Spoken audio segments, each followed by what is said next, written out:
काम न शुणु धसिला कंक्रीट बिना जंत्री और ठिकादार चली काम। कलाहांडी जिला रामपुर अंतर्गत उतेई जल सेचन प्रकल्प विभाग अधीन आंब गाँ ठारू अयलापाली छक पर्यंत केनाल सुदृढ़ीकरण काम चलुछे, किंतु एही कार्य व्यापक अनियमितता सहित निम्नमानर काम हेउतिबा देखिबा पई मिलुछे। एही केनालटे दीर्घ 40 वर्षर ऊर्ध्व है रामपुर तथा कलामुंडा ब्लॉक 31 कोटी पंचायतर जीवन रेखा पलटिछे। जलवायु परिवर्तन और वायुमंडल प्रदूषण जोगु वर्षा ऋतु में नियमित वर्षा हेउनी।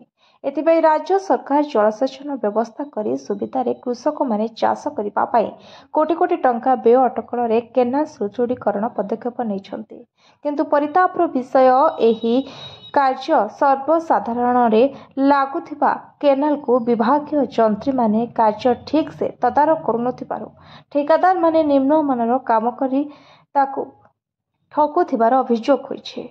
विभागीय जंत्री अनुपस्थित रे बिना सूचना फलक 6 इंच कंक्रीट हेबा बदल 3 इंच कंक्रीट हेउछि काम। वर्तमान काम चालुथिले मध्य आंबगा डेम ठारू किछि दूर गला परे प्राय 100 मीटर पाखापाखि कंक्रीट फाटी धसई पड़िथिबा देखिबा पई मिलिछे। वर्तमान सही फाटकू तरफरिया भावे पुनर्बार निर्माण करिबारे लागि पड़िछन्ति। जदि काम चलुथिबा अवस्था धसी पड़ुछि ताहाले आगको कोन हेबो चिंतार विषय। तेज प्रकाश थाउ कि एही धसी जाइथिबा स्थानर आगरे थिबा जेते सबु काम होइछि ताहा उपरे मत प्रश्नवाची सृष्टि होइछे। एने विभागीय जंत्री ताराप्रसाद नायक फोन जोगे पचारिबारु से कहिसंति कि 1 वर्ष भितर भांगी गले ठिकादार निर्माण करिबे आउ किछि असुविधा हेबो नाही बोली।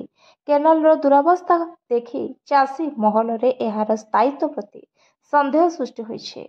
देखिबा पई बाकी रहिला जिला प्रशासन ए दिगरे कोन पदक्षेप नेउछे। कलाहांडी जिला रामपुर ज्योतिर्विद डॉक्टर लंबोदर सेनापति report, voice of Odisha live.